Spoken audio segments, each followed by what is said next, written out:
तो इस वीडियो में हम जानेंगे कुछ फ्रीक्वेंटली यूज्ड फंक्शन के डोमेन और रेंज जो आपको फॉर्मूला की तरह याद रहना चाहिए। देखिए, कुछ फंक्शन ऐसे हैं जो बार बार आएंगे, जैसे ट्रिगोनोमेट्री में आपका जैसे साइन कॉस आ गया, इन्वर्स ट्रिगोनोमेट्रिक फंक्शन आ गया, क्वाड्रेटिक फंक्शन आ गया, कुछ क्यूबिक पॉलिनोमियल टाइप का फंक्शन आ गया, तो उसका डोमेन रेंज आपको फॉर्मूला की तरह याद होना चाहिए। ठीक है, तो चलिए शुरू करते हैं। देखिए, सबसे पहले हम स्टार्ट करते हैं, कोई थोड़ा डिफिनीशन जान लेते हैं। डोमेन रेंज कहते किसको हैं? देखो, डोमेन का मतलब होता है कि आप जो भी क्वेश्चन फंक्शन को दे सकते हो, क्योंकि हर फंक्शन जो है सभी क्वेश्चंस का आंसर दे दे ये जरूरी नहीं है। तो जिस जिस क्वेश्चन का आंसर फंक्शन देगा उसके सेट को बोला जाता है डोमेन।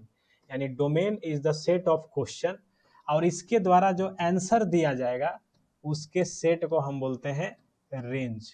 ठीक है, अब हम जानते हैं ये क्वेश्चन उठाते कहाँ से? ये हम उठाते हैं रियल नंबर के सेट से। रियल नंबर के सेट से हम उठाते हैं क्वेश्चन।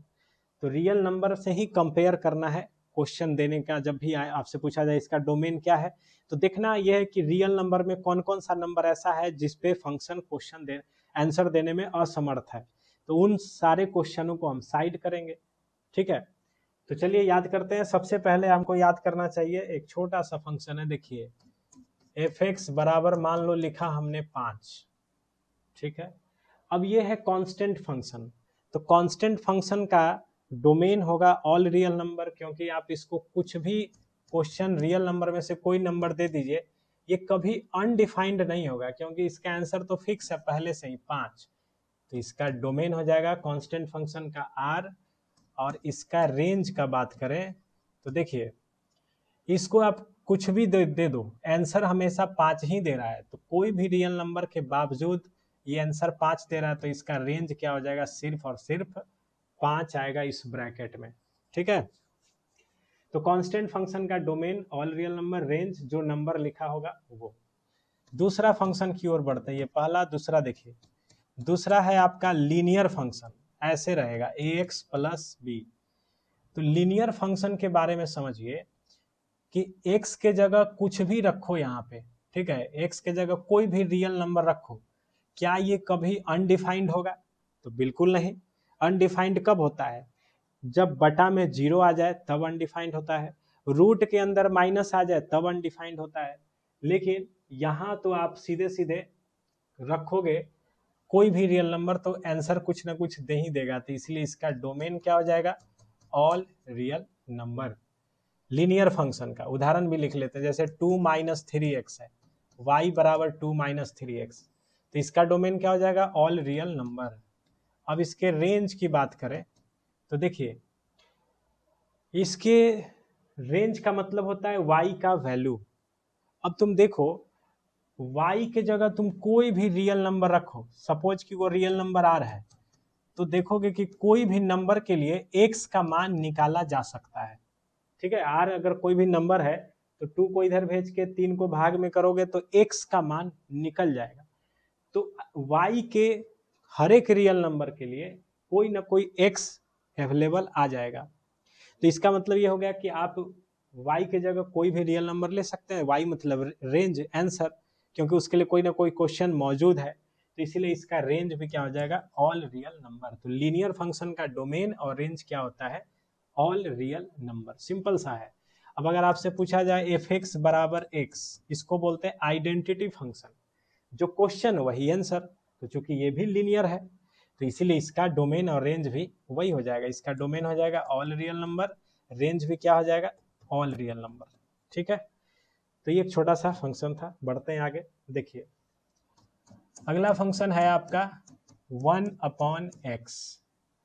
1/x है, इसका हमको डोमेन और रेंज आना चाहिए। देखिए, बटा में देख रहे हैं कि 1/x है, बटा में x है। किसी भी संख्या के बटा में 0 आ जाए तो फंक्शन क्या हो जाएगा? अनडिफाइंड, है ना। तो यानी आप यहाँ x के जगह क्या नहीं रख सकते हो? 0 नहीं रख सकते हो। तो इसीलिए इसका डोमेन क्या हो जाएगा? सब नंबर दे सकते हैं सिर्फ और सिर्फ 0 को छोड़ के। तो इसलिए इसका डोमेन होगा all real number except 0।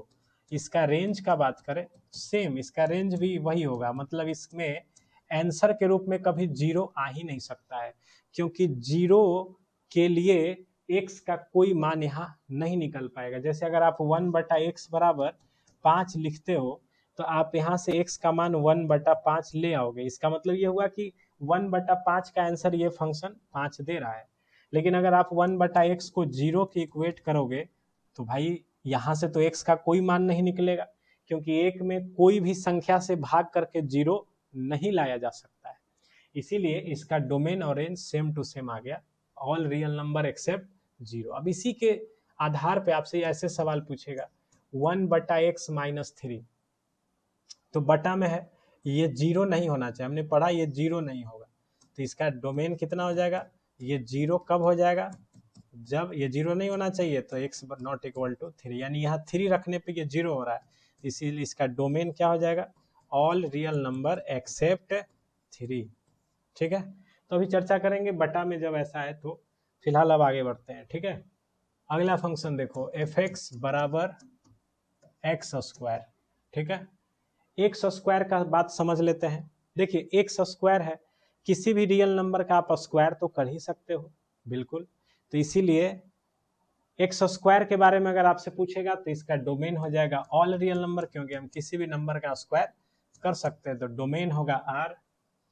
Range का हम बात करें अगर, स्क्वायर देखो किसी भी रियल नंबर का स्क्वायर करेंगे तो माइनस का साइन हट जाता है, स्क्वायर माइनस को भी क्या करता है, प्लस बना देता है। रियल नंबर की बात कहा जा रहा है, जैसे अगर रूट के अंदर -4 है, इसका स्क्वायर करोगे तो -4 होगा, तो चूंकि ये रियल नंबर थोड़े ना है, ये तो एक इमेजिनरी नंबर है, हम रियल नंबर की बात कर रहे हैं, तो किसी भी रियल नंबर का स्क्वायर करने पे माइनस खत्म हो जाता है।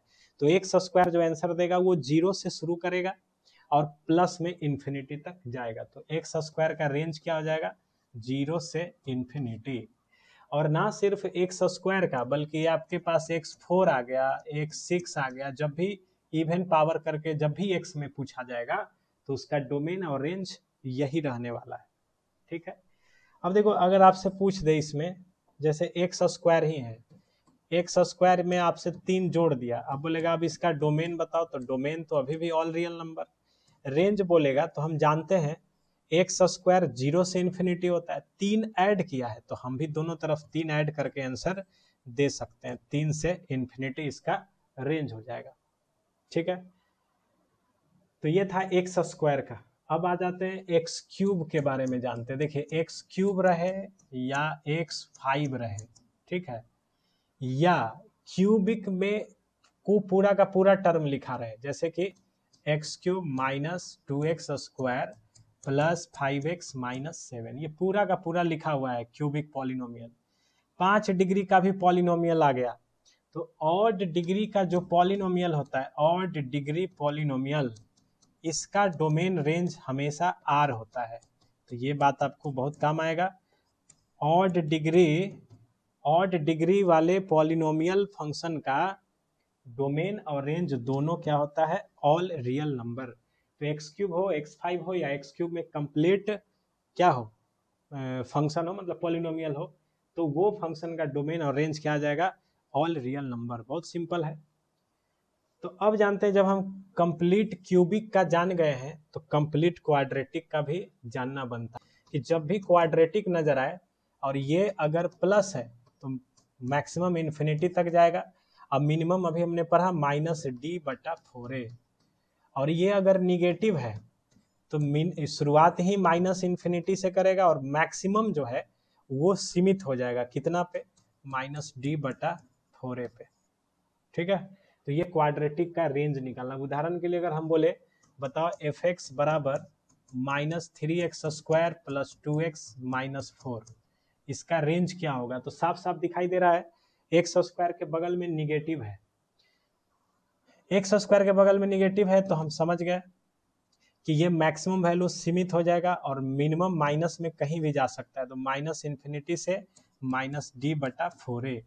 अब देखिए यहाँ से -इन्फिनिटी, d कितना होगा इसका तो निकाल सकते हो, b² - 4ac कर लो, तो b² यानी कि 4 - 4 a के जगह -3 और c के जगह -4 बटा 4a, तो a के जगह हम क्या लिखेंगे, दिख रहा है ना, -3 लिखेंगे। अब यहाँ से आप देख सकते हो 4 कॉमन होके कट जाएगा, तो यहाँ बचेगा 1, 4 कॉमन कर लिया तो माइनस माइनस प्लस, अब माइनस में आ जाएगा, 4 कॉमन एक कर लिया है तो ये हो जाएगा 12 अब बटा -3 यानी -11 बटा -3 यानी 11/3 इसका मैक्सिमम वैल्यू जाएगा। तो ये है आपका क्या, ये है आपका इसका रेंज -∞ से 11/3 इसका मैक्सिमम वैल्यू जाएगा। तो इस प्रकार से ये क्वाड्रेटिक का रेंज निकालने का तरीका था। बढ़ते हैं अगले फंक्शन की ओर। देखो अगले फंक्शन की ओर देखते हैं जरा। देखो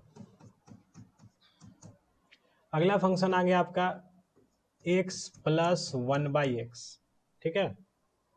x + 1/x का अगर डोमेन और रेंज का बात करेगा तो याद रखना है, इसके डोमेन में आप सब कुछ रख सकते हो, लेकिन बटा में देखो x है तो जाहिर सी बात है 0 नहीं रख सकते हैं, तो इसका डोमेन क्या हो जाएगा 0। रेंज का बात करेंगे तो देखिए इसका रेंज याद कर लीजिएगा, x + 1/x है, एक दूसरे का रेसिप्रोकल है, तो इसमें हम कॉन्सेप्ट लगाते हैं am और gm का। am बड़ा होता है gm से, ठीक है। तो am कैसे निकालते हैं, दोनों को जोड़ के 2 से भाग करते हैं, और gm कैसे निकालते हैं, दोनों को मल्टीप्लाई करते हैं, तो पता चला ये 2 हो जाएगा। तो यानी इसका जो रेंज होता है वो 2 से रिलेट हो जाता है। तो या तो -∞ से -2 रहेगा, यूनियन 2 से इन्फिनिटी, यानी ये जो आंसर देगा या तो 2 से बड़ा देगा, नहीं तो -2 से भी छोटा देगा, -2 और +2 इंक्लूड रहेगा।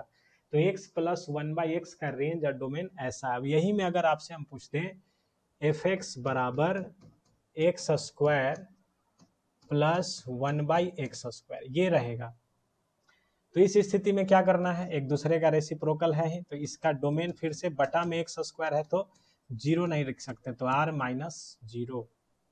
रेंज का अगर हम बात करेंगे तो चूंकि इस बार स्क्वायर है तो माइनस का भी आंसर वो प्लस के बराबर देगा, तो इसलिए जो पॉजिटिव साइड का आंसर है वो केवल रहेगा, यानी 2 से इन्फिनिटी। तो दोनों को आप अच्छे से याद कर लो, x + 1/x जो होगा वो 2 से बड़ा या -2 से छोटा, इसका जो रेंज होगा वो 2 से इन्फिनिटी। सिंपल सा बात है, ठीक है। अब देखते हैं अगले फंक्शन की ओर बढ़ते हैं जरा। तो देखो अगला फंक्शन है हमारा mod x। mod x का डोमेन और रेंज हमको पढ़ना चाहिए और आना भी चाहिए। देखो मॉड है, किसी भी संख्या का मॉडुलस निकाल सकते हैं, मतलब मैग्नीट्यूड उसका निकाल सकते हैं, तो इसका डोमेन हो जाएगा ऑल रियल नंबर। और रेंज का अगर बात करें, चूंकि मॉड है तो मॉड क्या करता है, माइनस को भी प्लस बना देता है, प्लस को प्लस ही छोड़ देता है, यानी मॉड जो है वो निगेटिव में आंसर तो देगा नहीं, तो इसलिए इसका आंसर कहाँ से शुरू होगा, 0 से कहाँ तक जाएगा, इन्फिनिटी तक, ठीक है। इसी में अगर हम माइनस लगा के पूछते हैं -mod x, तो याद क्या रखना है, ये चूंकि अब देखो माइनस लग गया तो मॉड हमेशा प्लस आंसर देता है, अब माइनस लग गया तो सारा आंसर अब माइनस में हो जाएगा, तो मैक्सिमम वैल्यू अब 0 तक ही जा सकता है, क्योंकि 0 के आगे तो प्लस है, ये प्लस में पूरा आंसर आ नहीं पाएगा, तो इसलिए मैक्सिमम वैल्यू 0 तक सीमित हो जाएगा और निगेटिव में ही सब आएगा, तो इसका रेंज होगा -∞ से 0। बहुत सिंपल है, बहुत इंपॉर्टेंट है, याद होना चाहिए, ठीक है। अब देखते हैं अगले फंक्शन की ओर। अगला फंक्शन है कौन सा, देखिए अगला फंक्शन है square root of x। x का स्क्वायर रूट अगर आपके पास आ जाए तो इसका डोमेन रेंज हमको याद होना चाहिए, ठीक है। तो देखो x का स्क्वायर रूट है तो इसका डोमेन हो जाएगा all positive real number including 0, यानी कि इसको ऐसे याद रख सकते हैं 0 से इन्फिनिटी, क्योंकि स्क्वायर रूट जो है वो माइनस का स्क्वायर रूट तो हम निकाल नहीं सकते, क्योंकि माइनस जैसे ही स्क्वायर रूट के अंदर आएगा वो नंबर अब इमेजिनरी नंबर हो जाएगा, और हम बात यहाँ रियल वैल्यू की करते हैं, फंक्शन में हम रियल नंबर पे ही बात करते हैं, तो हम चूंकि इसमें कोई भी निगेटिव रियल नंबर देंगे तो ये तो इमेजिनरी हो जाएगा, तो इसलिए इसका जो क्वेश्चन दिया जाएगा वो कहाँ से दिया जाएगा, 0 से, और कहाँ तक जाएगा, इन्फिनिटी तक, ठीक है। अब इसका रेंज का बात करें तो देखो स्क्वायर रूट कभी निगेटिव आंसर भी नहीं देता है ना। अगर हमने बोला √25 तो इसका आंसर केवल 5 आता है। अब वो बात अलग है कि अगर बाहर में प्लस माइनस रहेगा तो बाहर में रहने से उसको क्या मतलब, ये तो 5 ही आंसर दिया था। ठीक है, तो अगर हम जैसे सॉल्व करते हैं एक्स स्क्वायर बराबर 9, तो इसको सॉल्व करने का सही तरीका है स्क्वायर हटा के प्लस माइनस लिखिए और तब रूट लगाइए। तो रूट तो अपना आंसर केवल और केवल 3 देगा, प्लस माइनस बाहर का चीज है इसलिए प्लस माइनस आता है। तो विद्यार्थी कंफ्यूज हो जाता है, वो ये समझ लेता है कि रूट ने प्लस माइनस दिया, जबकि रूट प्लस माइनस नहीं देता है, रूट एक ही आंसर देता है, प्लस में देता है। तो इसका रेंज क्या हो जाएगा, 0 से इन्फिनिटी। ठीक है, अब बढ़ते हैं एक और फंक्शन की ओर, एफ एक्स बराबर एक्स का पावर 1/3 यानी cube root of x. Cube root क्या करता है, देखो क्यूब रूट जो है, क्यूब और क्यूब रूट दोनों एक समान आंसर क्वेश्चन रखता है, मतलब कि इसका डोमेन हो जाएगा ऑल रियल नंबर, रेंज भी हो जाएगा ऑल रियल नंबर। देखो किसी भी नंबर का आप क्यूब रूट तो निकाल ही सकते हो, चाहे वो नंबर माइनस में क्यों ना हो। जैसे -8 का आप क्यूब रूट यानी 1/3 तो बता सकते हो, -2, तो यानी क्यूब रूट प्लस का भी निकाला जा सकता है, माइनस का भी, तो इसलिए इसका डोमेन ऑल रियल नंबर। और रेंज का बात करें अगर, तो आंसर इसके द्वारा माइनस में भी आ सकता है, वापस प्लस में भी आ सकता है, तो डोमेन रेंज इसका यही रह जाएगा। ठीक है, तो ये हो गया आपका क्यूब रूट ऑफ एक्स का। और एक याद कर लेते हैं इस वीडियो में हम लोग, एक्सपोनेंशियल फंक्शन, बेस में नंबर हो, पावर वेरिएबल हो एक्स, तो वो हम कहलाएगा, वो आपका कहलाएगा एक्सपोनेंशियल फंक्शन। तो याद रखिएगा एक्सपोनेंशियल फंक्शन में बेस जो है पॉजिटिव होना चाहिए और 1 के बराबर नहीं होना चाहिए, यानी बेस जो होगा वो पॉजिटिव होगा और 1 नहीं ले सकते, क्योंकि देखिए निगेटिव नंबर को बेस में रखेंगे तो आंसर मिलेगा, इसका गारंटी नहीं है। उदाहरण के लिए अगर आप जैसे -2 रखते हो और एक्स के जगह पावर में आप रख दिया 1/2, तो ये तो स्क्वायर रूट हो गया, स्क्वायर रूट तो फिर माइनस का होगा नहीं, इसीलिए यहाँ बेस हमेशा हमको प्लस लेके चलना होगा। और 1 का चूंकि इसलिए बात हम नहीं करते क्योंकि 1 आप इसमें रखो तो कोई स्पेसिफिक आंसर नहीं मिलेगा, 1 का पावर कुछ भी रखते जाओ तो आपका आंसर वही आते रहेगा। तो इसीलिए ए जो है बेस है वो 0 से बड़ा होना चाहिए और 1 के बराबर नहीं होना चाहिए। ठीक है, बाकी इसका डोमेन का बात करें, डोमेन मतलब एक्स का वैल्यू, तो जैसे 2 का पावर एक्स है, पावर अब कुछ भी बैठाते चलो, इस तरह का बेस होगा तो कोई भी पावर रखो कोई दिक्कत नहीं, आंसर मिलेगा, इसलिए इसका domain all real number. Range की अगर बात करें तो रेंज जो होगा, देखो एक्सपोनेंट में कुछ भी रखोगे, माइनस भी रखोगे तब बटा में चला जाएगा, 0 भी रखोगे तो 1 आ जाएगा, तो ये ना तो कभी 0 हो पाएगा ना तो कभी निगेटिव होगा, निगेटिव भी रखेंगे तो क्या आ जाएगा, बटा में आके पॉजिटिव। तो इसलिए इसका रेंज अगर पूछा जाए क्या होगा, तो रेंज हो जाएगा 0 से इन्फिनिटी, यानी all positive real number, 0 exclude रहेगा। ठीक है, अब इसी के साथ अटैच रहेगा लॉग, ठीक ना, लॉग एक्स बेस ए। अब देखिए लॉग क्या करता है, उदाहरण के तौर पे अगर हम लिखे लॉग, मान लीजिए हमने लिखा 16/2, इसका मतलब अगर समझ में आ जाएगा, इसका मतलब अगर इसको पढ़ने आ जाएगा तो क्लियर हो जाएगा। इसका मतलब ये है इस बेस में 2 का कितना पावर रखें कि आंसर 16 आ जाएगा। तो लॉग का मतलब होता है व्हाट पावर, कितना पावर, तो इसको ऐसा पढ़ा जाएगा वो कितना पावर दे इसको कि 16 आ जाए। और उसमें हम लोग क्या पढ़ते हैं कि इसके ऊपर इतना पावर रखेंगे तो क्या मिलेगा। ठीक है, तो कहने का मतलब जब भी इसका जो आंसर था वो अब क्वेश्चन में आ गया, जैसे अगर आपसे हम पूछे 2 का पावर 4 रखेंगे तो क्या आएगा, तो पता चला 16 आएगा, तो इसका जो आंसर था एक्सपोनेंट का वो क्वेश्चन के रूप में यूज होगा। इसमें पावर रख के आंसर लाया जाता था, इसमें आंसर दे के पावर पूछा जा रहा है। ठीक है, तो इसीलिए चूंकि एक्सपोनेंशियल हमेशा कैसा आंसर देता है, पॉजिटिव, और इस एक्सपोनेंशियल का जो आंसर आ रहा है वही लॉग में क्वेश्चन का काम कर रहा है। इसलिए अगर आपसे पूछे जाए लॉग के बारे में बताओ, लॉग का डोमेन और रेंज कैसे बोलेंगे, तो याद रखना है कि लॉग का जो बेस है पहले तो पॉजिटिव होना चाहिए और वापस से 1 के बराबर नहीं होना चाहिए। डोमेन की बात करें तो डोमेन हो जाएगा ऑल रियल नंबर लेकिन प्लस में, क्योंकि ये जो x है वो कोई और नहीं है, एक्सपोनेंशियल के द्वारा दिया गया आंसर इसमें क्वेश्चन का काम करता है। तो एक्सपोनेंशियल कैसा आंसर देता है, पॉजिटिव रियल नंबर, तो इसीलिए लॉग का डोमेन क्या हो जाएगा r प्लस। रेंज की बात करें तो एक्सपोनेंशियल में जो क्वेश्चन होगा x के जगह जो आप रखोगे वही इसमें आंसर का काम करेगा।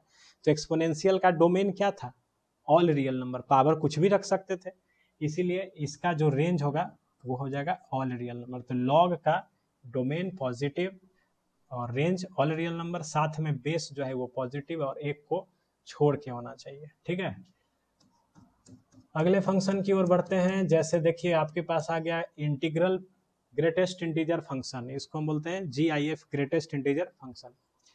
इसका काम है किसी भी संख्या का क्या बताना, इंटीग्रल पार्ट बताना। तो कोई भी संख्या में इंटीग्रल और डेसिमल दो पार्ट होता है, तो कोई भी संख्या का ये इंटीग्रल पार्ट बता सकता है, तो इसलिए इसका डोमेन हो जाएगा R। रेंज की बात करें तो आप इसमें देखो कोई भी संख्या का चूंकि ये इंटीग्रल पार्ट बताता है, इसलिए इसके रेंज, इसके द्वारा जो आंसर आएगा वो सिर्फ और सिर्फ इंटीजर दिया जाएगा, तो इसलिए इसका रेंज क्या हो जाएगा I। ठीक है, जैसे मान लो अगर हम बोले 3.7 तो इसको आप 3 + 0.7, और जैसे ही इसको ऐसे लगा दिए तो इस संख्या का इंटीग्रल पार्ट क्या है, तो 3 है, तो इसका आंसर 3 आएगा। तो इसके द्वारा दिया गया आंसर हमेशा इंटीजर होता है। ठीक है, एक और हम देख लेते हैं, फ्रैक्शनल पार्ट फंक्शन है। देखो इसका डोमेन, फ्रैक्शनल पार्ट फंक्शन का मतलब होता है किसी संख्या का जो डेसिमल वाला पार्ट है उसके बारे में बतलाना। तो जाहिर सी बात है हर एक संख्या में इंटीग्रल और डेसिमल पार्ट तो होता ही है, तो इसका डोमेन हो जाएगा ऑल रियल नंबर। और रेंज का अगर बात करें तो चूंकि ये डेसिमल वाला पार्ट बतलाता है, तो किसी किसी संख्या का डेसिमल पार्ट नहीं होगा। जैसे हम लिखा 8 में तो कुछ भी डेसिमल पार्ट नहीं है, तो 0 से शुरू होगा और 1 के पहले तक जाएगा, यानी 0 से लेके 1 के बीच में, जिसमें 0 शामिल होगा और 1 शामिल नहीं होगा। तो ये इसका डोमेन और रेंज हो जाएगा। तो ये सब जितने फंक्शन आपको बताया जा रहा है ये सब फ्रीक्वेंटली यूज्ड है, हमेशा आते रहेगा। इसका डोमेन और रेंज आपको याद होना चाहिए।